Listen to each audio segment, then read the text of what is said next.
Hi, it's me, Jacqueline. Welcome to my channel.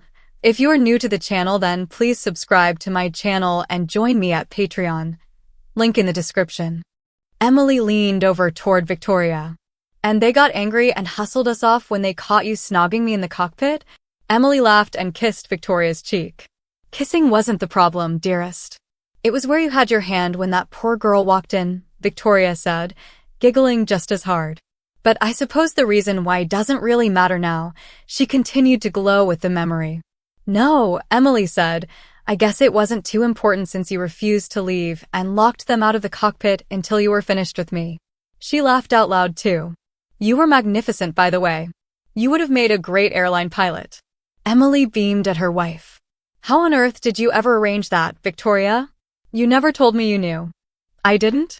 Well, it seems that at the time, the head pilot for all of Air France was a friend of mine. I had met him again the night before at that party, and it turns out I had flown with him once, when he still flew the Concorde.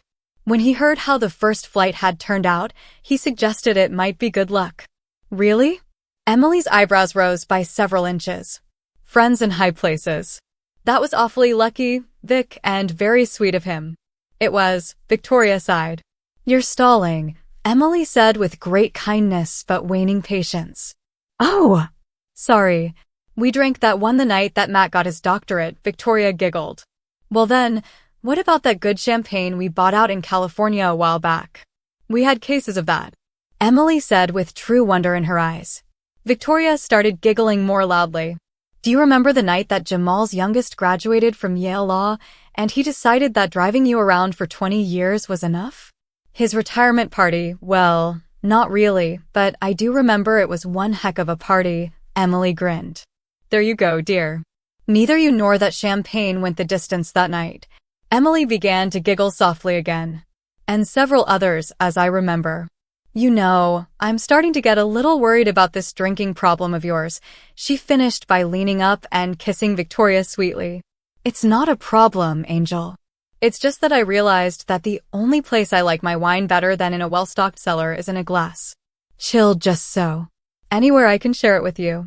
Oh, well, I guess that's nothing to worry about. Then, her angel sighed. Emily? Victoria whispered softly. We do have the bottle of La Tour, the one we bought on our 10th anniversary, Victoria giggled, as Emily lightly swatted her with a pillow. Right, Victoria said, getting up. I'll just nip down and get it then, shall I? And somehow managed to dodge the pillow the second time. Sometime later, neither had spoken more than a few words until the second glass. Emily broke the silence. God, this is good. Well worth waiting for. Victoria agreed without taking her glass away from her lips or opening her eyes. I'm glad all the kids are coming. Leaning back, Emily sighed and closed her eyes as well. For a little while, Victoria just watched her resting there, and then she said, Is there anyone else you'd like to see? No, dear, just you and the kids. That's enough. Of course, there are a lot of people who've been gone a while. I miss your dad and my parents. I've made sure to keep tabs on everyone who is still around who matters, and I'm fine about it. Every one of them knows how I feel about them. That's enough. Victoria thought for a while before she decided just to ask. Any regrets, Em? Victoria's voice was very serious. Emily thought for a moment or two, and then, looking right into Victoria's eyes, and slowly shook her head once from one side to the other. It was a gesture that Victoria had learned to trust as the final word on anything. No, there were some sad things I didn't like, of course. But no, not one thing I can say I'd definitely change, Emily said, while trying to wipe her eyes without Victoria seeing. Victoria leaned over and wiped the other eye with the back of her finger. A toast, sweetheart. To Roger. I'm sure that he knew what he was doing. He gladly saved all those people, baby, and I'm sure he was content with his choice. Emily just nodded and sipped her wine. It had been many years since Roger had led a small group of 40 soldiers up into the mountain valley between several thousand refugees and the rebel army intent on slaughtering them. No one really knew the details of how it had all ended, only that they had been outnumbered by hundreds to one in that valley, and that somehow Roger had held them long enough. It was all Roger, but the sacrifice still burned in the hearts of all who had known him or his men. You always could read my mind. Emily sighed finally. That was easy, love, Victoria grinned. All I had to do was think of how much you loved me. Emily smiled again, but silently. The third glass was almost gone when Emily started to giggle suddenly. What? Victoria started to giggle too. Emily's giggles always affected her that way. It was one of the things she had always loved about Em. She had never lost the will to giggle. Do you remember the day that Matt came home from high school with his football uniform and you took him out into the backyard and proceeded to show him how to be a linebacker? Em asked her while still chuckling deeply. Oh God, don't remind me. I love American football, or at least I did until that day, Victoria said, laughing. Emily was losing it completely now. I will never forget when you put on some pads and started yelling at him to hit you as hard as he could, or you'd kick his butt. Do you remember what you called him? Victoria was chuckling too, as she always did when Emily laughed, because that had always affected her that way too. Oh God, no, I do. I don't know what came over me. I called him a big baby. Emily nodded her head while she giggled some more. That's it. Well, he got so mad. Tell me about it, Em. You didn't see his face. When you two squared off, and you realized that I had raised the whistle to my lips, the look of sheer terror in your eyes, when you saw I was about to blow. Emily was breathless for a full minute with the effort to speak, and howling with gales of laughter. I thought I was going to pee my pants.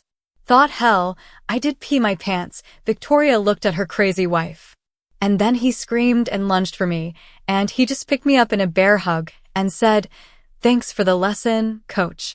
Emily was nodding her head, but finally said, "Not quite exactly." He screamed, and then you screamed when he came lunging at you, and then he grabbed you up like you were a toddler. Emily was laughing again. Victoria wrapped an arm around her beloved. I thought I was done for sure. I don't know what I was thinking. Emily's giggles began to subside. You were thinking you wanted to be a good father, dear, and that he loved you so much that he'd never really hurt you. You were right on both counts. Victoria just nodded and smiled. Thank goodness. Emily sighed and tried to explain. What would I change, Victoria? I wouldn't trade that look in your eyes, or just that one single day for another 100 years without you. It's been a good life, dear. It's been better than I ever dreamed or hoped for. You made it that way for me. I can't say thank you enough for that, so I love you, we'll just have to do. Tears began to fall onto Emily's hand, causing her to look over to see the anguish in Victoria's tortured face. Please, Victoria, don't be sad. It really is okay. I know you'll miss me, but you have to keep your promise to be happy. I never promised you that. Victoria's broken heart was a terrible thing to hear in her broken voice. I'd never make a promise to you that I knew I couldn't keep. Victoria's tears continued to fall on the hand she held clasped so tightly in her own, as Emily watched the top of her bowed head. I'm sorry, Emily said. I know you didn't, but you did promise you'd try, and that you'd take care of yourself for as long as you could, so that you can be here to look after the kids while I'm gone. Emily now had her other arm around Victoria's neck and could only feel her head nod, even as she listened to her soft sobs against her neck. That was a wonderful promise, my love, Emily said, and then, feigning a British accent, you know I quite fancy you, you know. I do. If I had a choice in any of this, I'd stick around so that I could dance with you as long as I wished. Victoria giggled softly through her tears. Don't do that. Terrible at that. It hurts my ears. Emily just held her for a long time, until she had to lean up for a tissue. Victoria? Yes, Em. Do you remember that bottle? I'll get it, my angel. She paused only to throw another log on the fire. It was almost 10 o'clock on a glorious June morning. The young couple came over the small ridge and down along the side of the cove, finding the walking easier in the field, even if it was warmer than under the trees. It was their 3rd year here, and they planned to complete their hike around the lake this year if they could. And, even if they could not, they knew, as all young people do, that there would be many more happy summers together. Suddenly, the young man looked up to see a lovely cabin nestled in the trees at the head of the cove. Look at that, he said. drawing his wife's attention to it. By unspoken agreement, they changed direction toward the cabin. Gosh, no one's lived here for years. Do you think it's abandoned? The woman asked as she tried to peek in a dirty window. No, it's not. Look over here. Someone had recently replaced these windows. No one lives here, but someone has made sure to take care that it stays weathertight, he observed. It's beautiful inside, the girl said, looking through the newer, cleaner windows. Look at the woodwork over the fireplace and over the doors. Beautiful, John. Yes, it is, he said, peering in beside her. Slowly, they pushed away from the window and walked around the porch that faced the lake. They found large windows and, to one side, a swing, before continuing around another separate porch that overlooked the wooded side. In the back, they came upon a sight that halted them both in mid-step. Would you look at that? The man said in amazement. What kind of flowers are those? In a sunny area, covering a small backyard, were thousands of beautiful flowers, all gently swaying in the wind. Purple and white, but all mixed together. The purple are violets and the white, well, they look like some kind of lily, she said, equally amazed. It must have taken a lot of love to make this garden, John. Look at all of them. I see, but honey, no one's been doing any gardening here for a while. They must be growing wild. They are just beautiful. Probably they grow out every year from the beds over beside the cabin, do you see? He pointed to where you could just see the old flower garden. Oh, yes. I do. She looked for a moment more. Like I said, a lot of love went into this garden to make it grow so beautifully.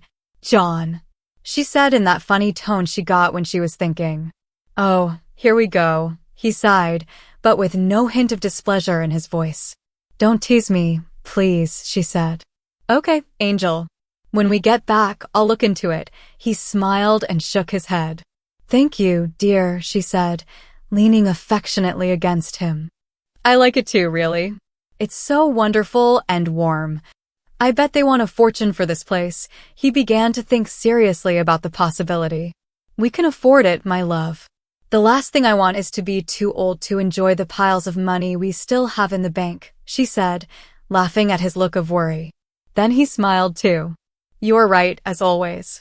Only I'd love to keep the garden, just as it is. It's so beautiful. Me too, baby, he assured her. We'll do just that.